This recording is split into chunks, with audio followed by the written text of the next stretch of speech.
An Untraveled Road by Nihon Sangetsu, Chapter 20, Peckin Order. Neo, if there's one thing I've learned in life, it's to respect the Peckin Order. Respect it, fear it, dread it, and don't hesitate to overthrow it in the first chance you get. After all, if I'd been satisfied with that shitty life in Mistral, we never would have met. No Team Crimson, no nothing. What's that? Finish the story? Sure. Now where was I? Right. So anyway, the boss dragged me back to his ship, and from there, Torchwick, future, Peckin Order. Roman considered himself a lucky lad. Pretty damn lucky if you asked him. He'd been in the right place at the right time, bubbled into one miracle stacked atop another. Said miracle had taken one look at him and done the unthinkable. Rather than spit on him like everyone else, that miracle slapped him hard on the back, took him by the shoulders, and steered him in another direction. Really, what were the chances? Slim to none. That's what. Against all odds, he'd beaten the, well, odds. Everyone knew you didn't mess with the Schnee. It just wasn't done. Proper common sense, that. When he first found the big bastard glowering down at him, he thought it was all over. Most posh types didn't take kindly to stowaways. He'd brace himself for a beating or worse. A few broken bones. For once, Lady Luck had spilled upon him. Now here he sat in a private Schnee aircraft, freshly showered, wrapped in brand new clothes, his belly full and cautiously optimistic for the future, clad in crisp black trousers, grey shoes, and pale blue shirt over which he'd thrown a deep navy overcoat, atlas and Schnee colors. Ha! He felt more alive than he had in months, years even. Granted, it would probably come out of his hide later, but for now, he intended to milk this moment down to the very last drop. This was the life. You knew it was luxury when everyone on the ship had their own cabin in a giant ship.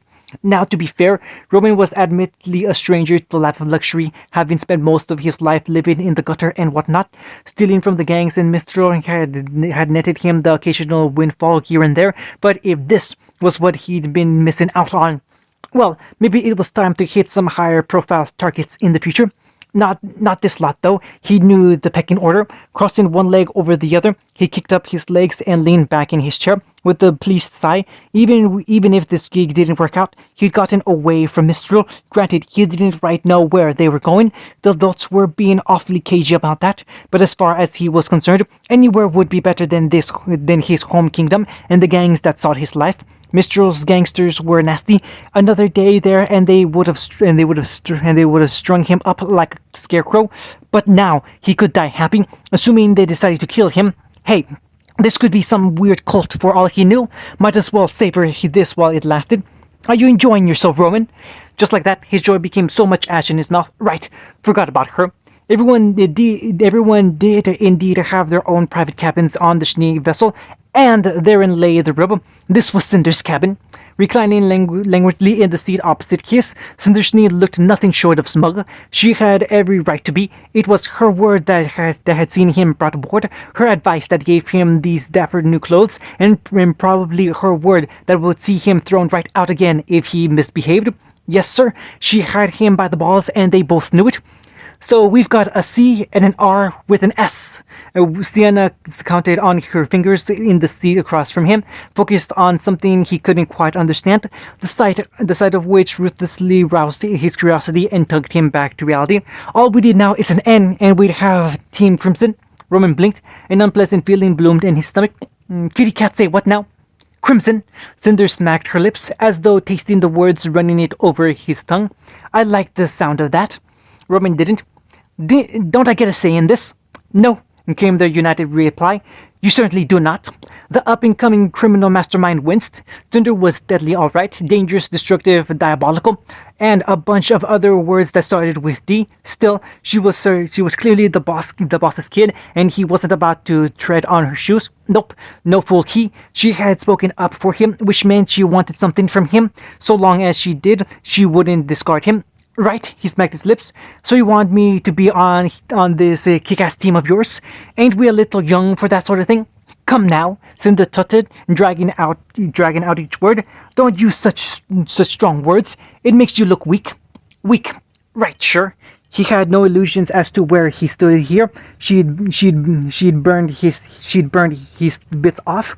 But the fondest girl, Sienna, she was right up his alley. She had that rough and tumble look about her, as much bite as she was bark. He didn't much care about her ears one way or another. Fondness were fondness, just as humans were humans. He'd suffer both good and bad experiences alike at their hands. At the end of the day, didn't everyone have a right to be free? Tell me about yourself, Roman. Crap baskets. The Fire Witch was looking at him again. Better answer. As he looked on, she sat down in one of the many padded chairs, crossed a leg over the other, and poured herself a tall glass. She raised to her lips and drank languidly, and sipping from it like some fine wine. Roman felt his lips twitch. Must not laugh. Laughter would be his doom. He knew it was juice because the boss had said as much when he brought the damn pitcher in an hour ago. Huh.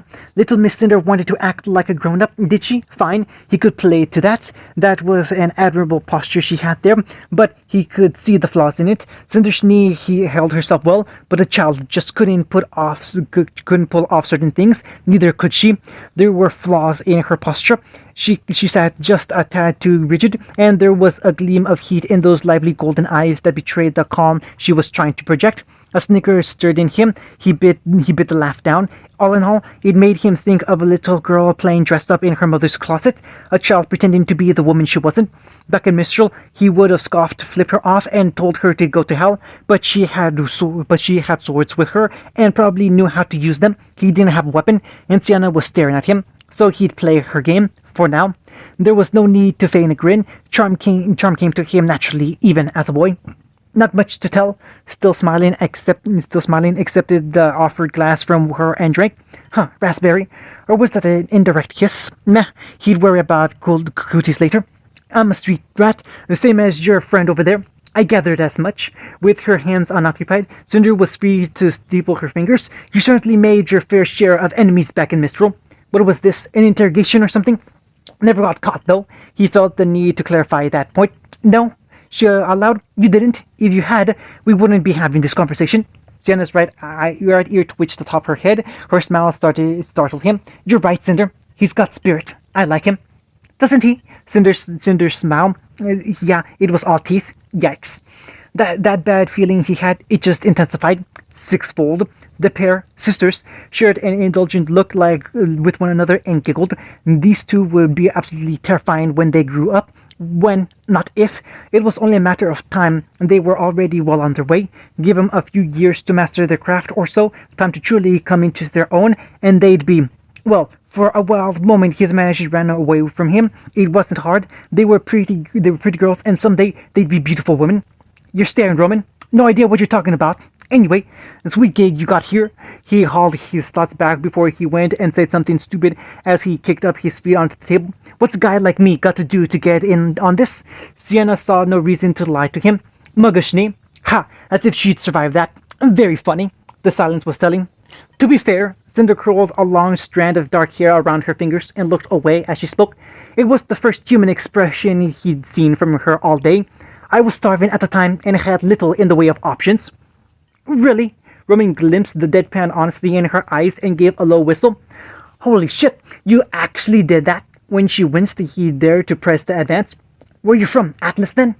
Mistral originally. Her lips pursed into a thin line. I grew up in an orphanage before being taken to Atlas and later escaped my captors by fleeing into Mantle. Father found me there. Mistral, Roman's brow shot into his hair. She was from the streets too. That elevated his opinion of her somewhat. She'd done well to hide her accent. It's a shame we couldn't stay in Mistral longer. A dark gleam passed through her eyes. I still need to burn down that orphanage for selling me. Yep, the fear was back, and it brought friends. Right. I'm not in this for the long haul, though. And Sienna favored him with a long look. Neither was I at first. You'll come around. Cinder thumbed her chin. Father did say I needed minions.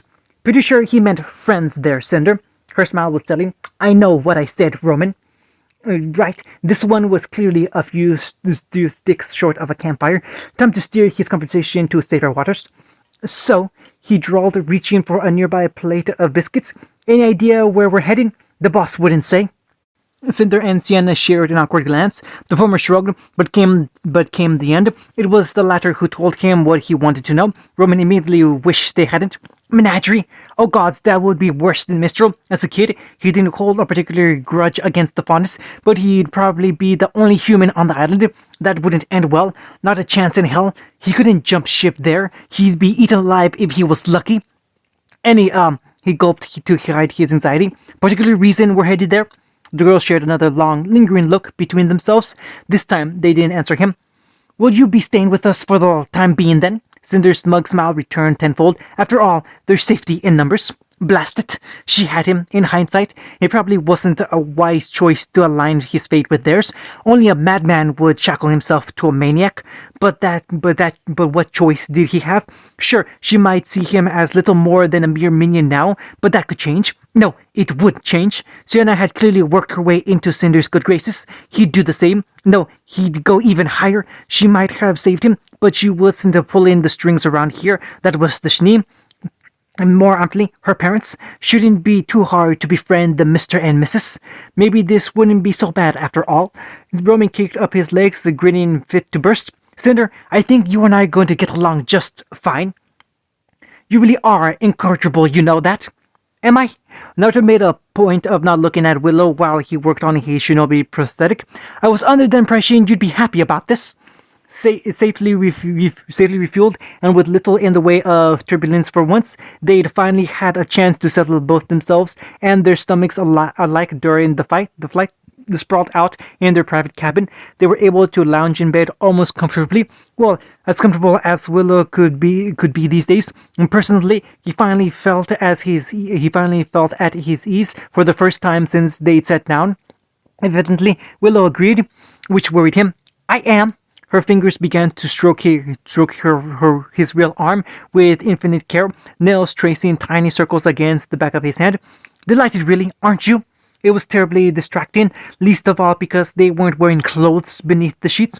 She was insatiable as ever. Still, he tried to focus. He really truly did. It became somewhat difficult when her hand drifted lower. He felt that pale hand trail down on his chest, dancing across his ribs. Oi! He batted her palms aside. I'm trying to finish this upgrade. All right, she agreed far too easily. I'll wait. Silence stretched between them as he patched another wire, carefully welding it to a dust fuse. This latest attachment could prove a nasty surprise for his enemies. And Willow was still staring at him, head in her hands and chin propped up by her palms, just looking right at him. His patience lasted all of a minute. You're up to something. When she didn't respond verbally, he snapped the panel in his arm shut, reached around and pulled her into his lap. Her back kissed his chest as his arms encircled her.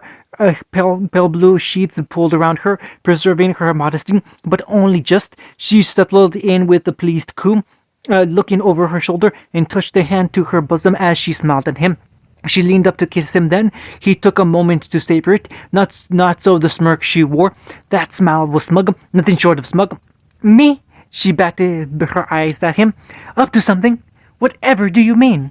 Willow, his brow forward. I mean it. Whatever you're up to, and why do I have a bad feeling about... A gasp tore out of him when her rear grounded against him, kindling a spark of desire to life in his chest. Blasted temptress. They'd only just laid together. He stamped down on it, refusing to be distracted, and held her still before she could torment him further.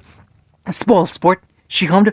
I just wanted to say you have good taste. After all, Roman is such a darling boy. She bowled on, ignoring the confused sound he made. So bright, so eager, so determined to make his way in the world. Doesn't he remind you of someone? Kerma made a point of not responding. The sleepy bastard. Even so, Naruto felt a flash of amusement from his old friend.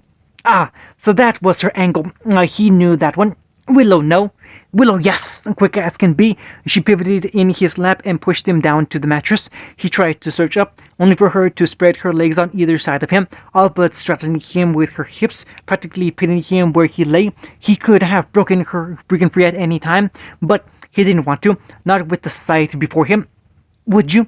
Framed in the light of the window, Willow almost seemed to glow. Wisps of long pale hair barely obscured the generous swell of her breasts, hinting at what lay beneath. She ran a hand down her belly, and once more his eyes were drawn to the noticeable bulge there, their child within. Not for the first time, he wondered how he'd gotten so damn lucky.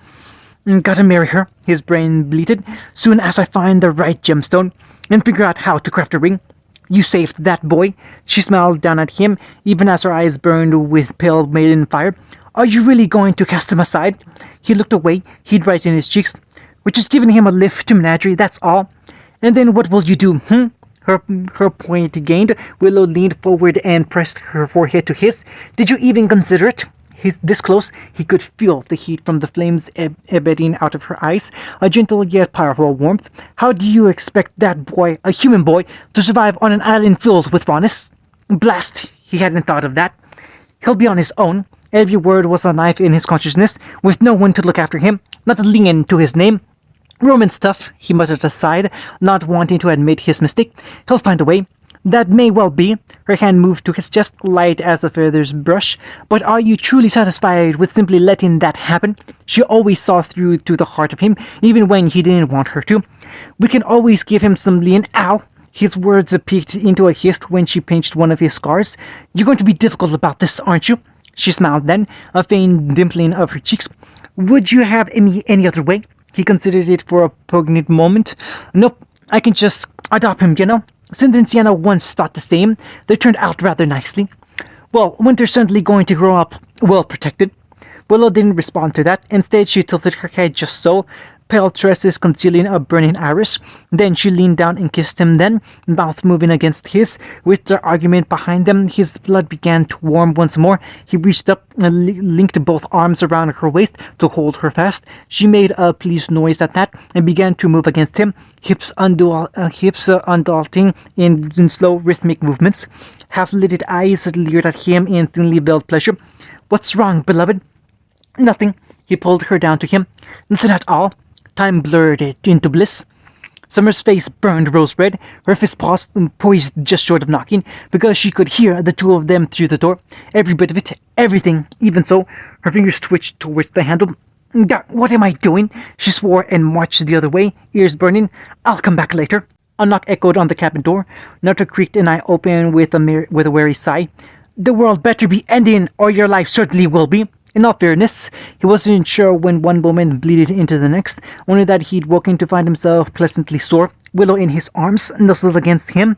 How much time had passed, he didn't know, and didn't care at that. But he did care about the infernal knocking. Cease already. The latch twisted and Pietro poked his head in before he could think to cry out. Oh! He saw the two of them sputtering, dark face burning red. We didn't mean to... Stand aside. Watch shouldered his way in after him, saw them and rolled his eyes. Good, you're awake. We need a word. Naruto perked up, daring to hope. Is she ready? And Pietro granted him a grim grin. Come and see. Words couldn't begin to describe menagerie. Sandy and sunny. It just felt inadequate to Naruto somehow. The island was larger than she thought it would be, but it was just so vibrant, so very alive, that he found himself taken aback for a moment as he strode down the ramp. More than a few faunus lingered near the landing zone, each clamoring to get a look at him. Them, no doubt they noticed his entourage. Willow's hand tightened around his. She wasn't letting go, not for anything, and couldn't blame her. That said, almost surmised his feelings for the island quite nicely. Pretty. Willow tutted once. I prefer the term quaint. Alma released her hand and danced back, face alight with joy. Oh, I see. Is this what they call vacation? Willow smiled. In a sense, dear. Best auntie ever. Wow. Riven muttered behind him. Look at all those people. Crowd. Ow. He heard her hiss as Crow elbowed her. What was that for? When Cinder looked around, pausing to appreciate the scenery in turn. We should vacation here sometime. Roman tucked down his hat and grumbled. Let's not and say we did, yeah? Ty chortled a little and nudged her on. Move along, runts. Summer didn't say a word, though her silver eyes flicked his way. Naruto couldn't help but frown a little. Had something happened?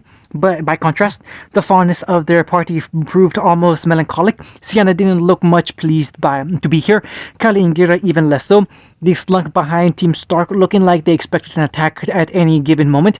Not unsurprising after what they'd been through. Hunters they were not. Raven and Tai could only impart so much knowledge in such a short time. Still, the crowds before didn't appear dangerous, and while a good number of them radiated negativity, much of that was directed at his way. A small wonder Watson Pietro wanted to remain aboard the ship. Their little surprise would come later, if it came to that. Maybe this would work out after all. Naruto made it all 2 steps down the ramp before the assault came. "Welcome to Menagerie!" A pale hand clad in white attire all but flung himself out of the crowd and grabbed him, hands snaking out to grasp his. "My lord!" He had time enough to behold dark hair and wide golden eyes before his arm was shook like a chew toy. "It's such a pleasure to finally meet you face to face." And Naruto shrank back, somewhat startled. "Hey, and you are—" "Why, good sir, my name is Tyrion." Pale hands pumped his, continuing to his right arm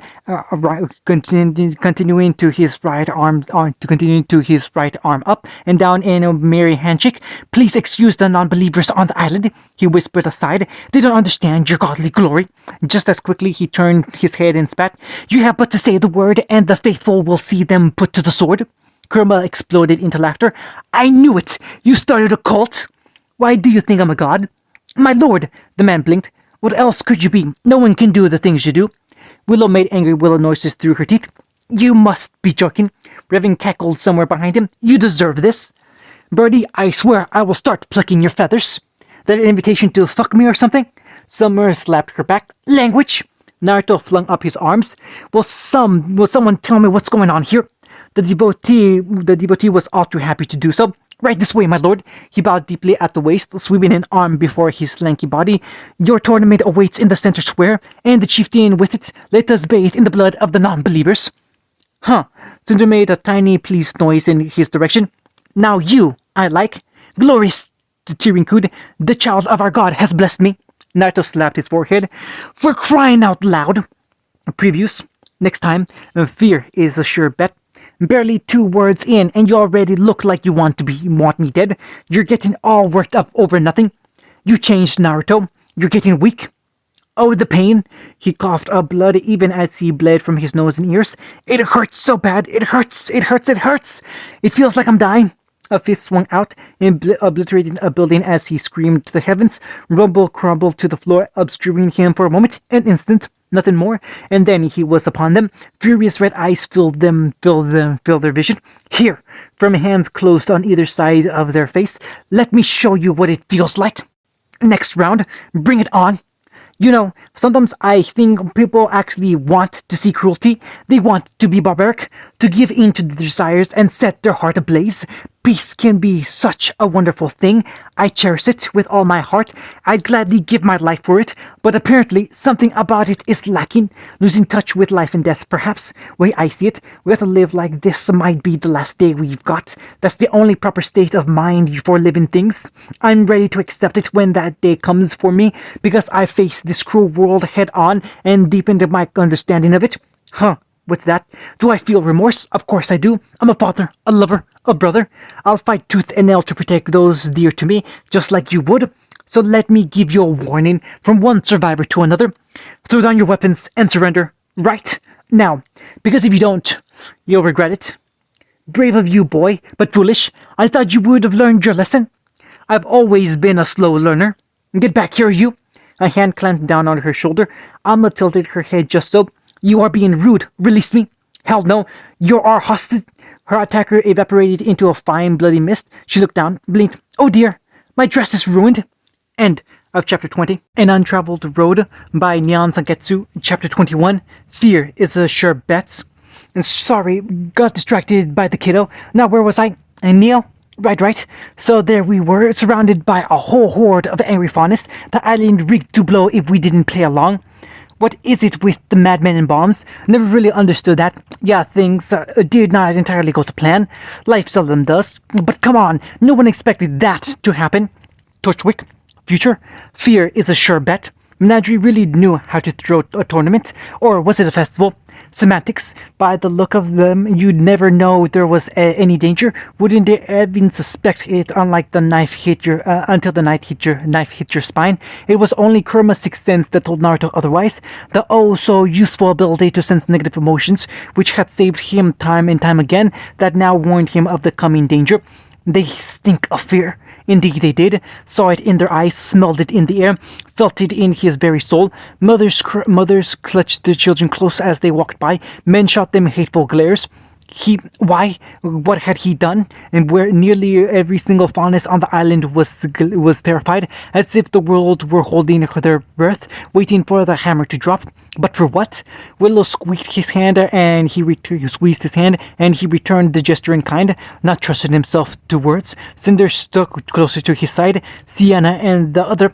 And Roman, well, he couldn't blame the boy for hiding in his shadow. Certainly Team Stark found strength in unity. They all but encircled Kali and Gira, keeping them from harm, which begged the question, who was causing it all? For his part, Tyrion seemed oblivious to the peril altogether, humming happily to himself as he led them to the center of the island. It seemed he was genuine or very infuriated at hiding his true nature.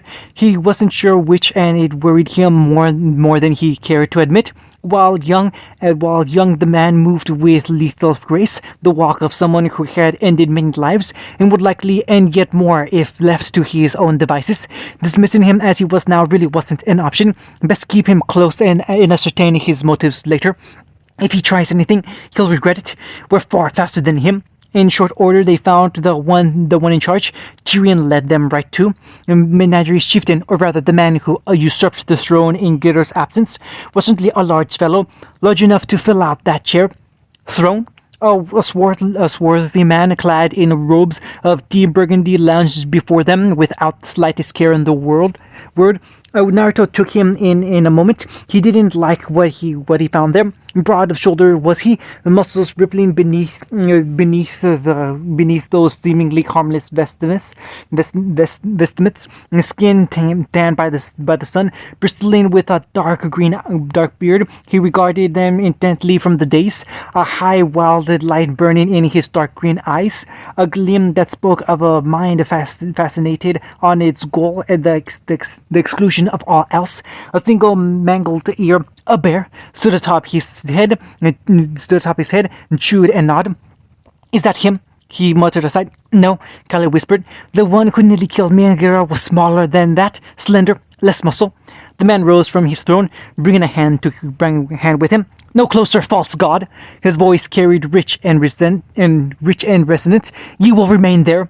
Crow scoffed. Friendly fellow. Poisonous green orbs roved over them, noting the size of their party and not liking the look of it. Look at you!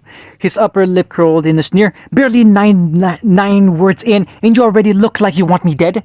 You're getting all worked up over nothing. You've changed, Naruto. Placing his chin on a hand, he leaned back with a sigh. You're getting weak these days. But what can one expect of a false god? Confusion sparked to life, warring with anger. Have we met? It wiped the smile from his face. Excuse me? You, me. I don't know you. Of course we've met you. A spark of rage burned in his gaze. You took everything from me. My family, my destiny, my life. Blue eyes fluttered in a baleful blink. Buddy, pal, I don't even know who you are. He would have remembered someone this large.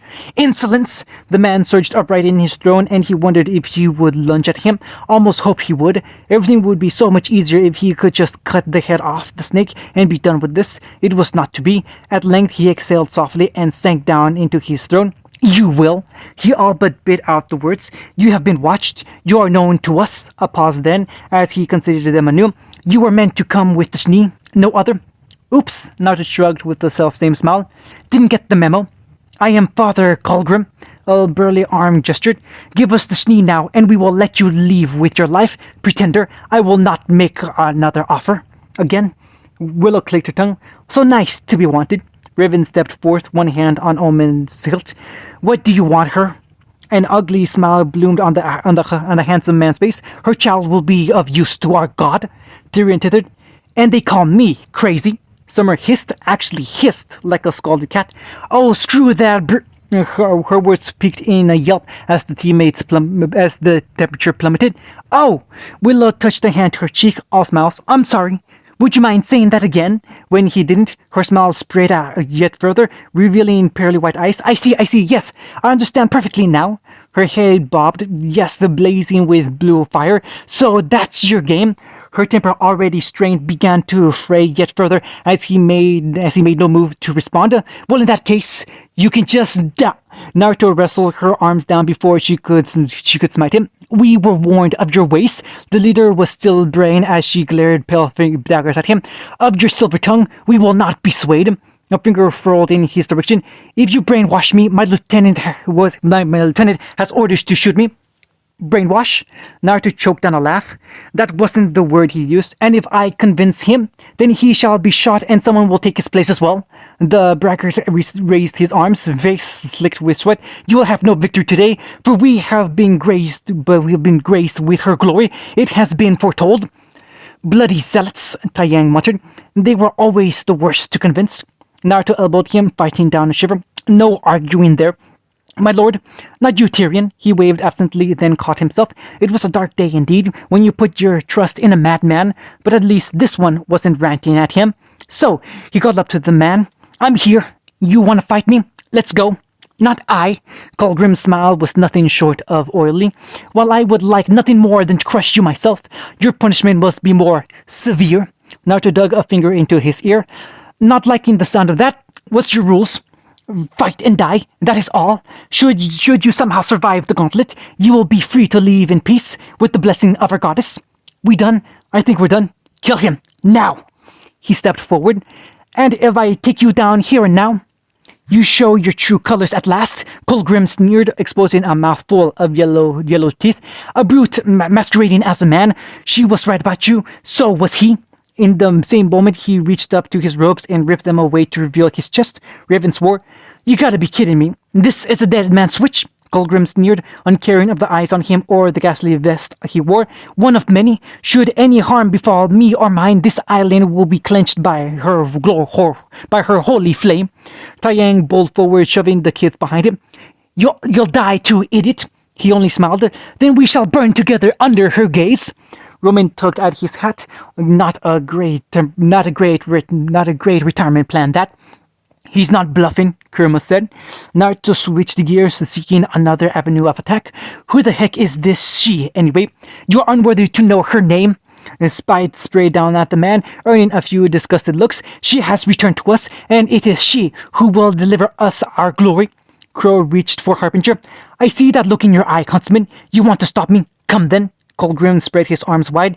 "You may even succeed, but can you best us all in an instant?" He groaned. "A true god could, you know. He could but snap his fingers and this would be done." "We could try." Naruto frowned down a wince. "But if we screw up, it means the end of Menagerie."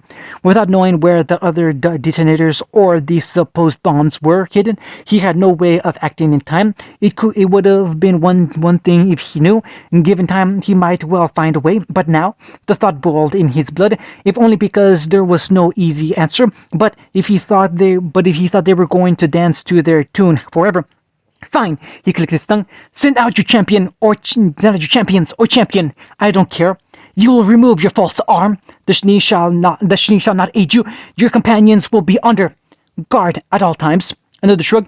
"Have it your own way." Raven grabbed at him. "You do realize this tournament is rigged, don't you?" Naruto didn't stop smiling. "They can rig it all they like. They'll still lose. But what if they take your arm?" "It's fine," he shrugged. "I've got one more." Kali flinched like a skittish cat. "But you'll be in danger." "Nah, this isn't danger. This is pest control. Don't worry. I'll fix things." "Here." He flung it over his shoulders. Summer caught it with a yelp. Bring out your best fight." He knew at once he'd said something wrong, if only for the laughter that followed. Colgrim's smile was nothing short of ugly. "Certainly. Let the games begin." End of chapter 21.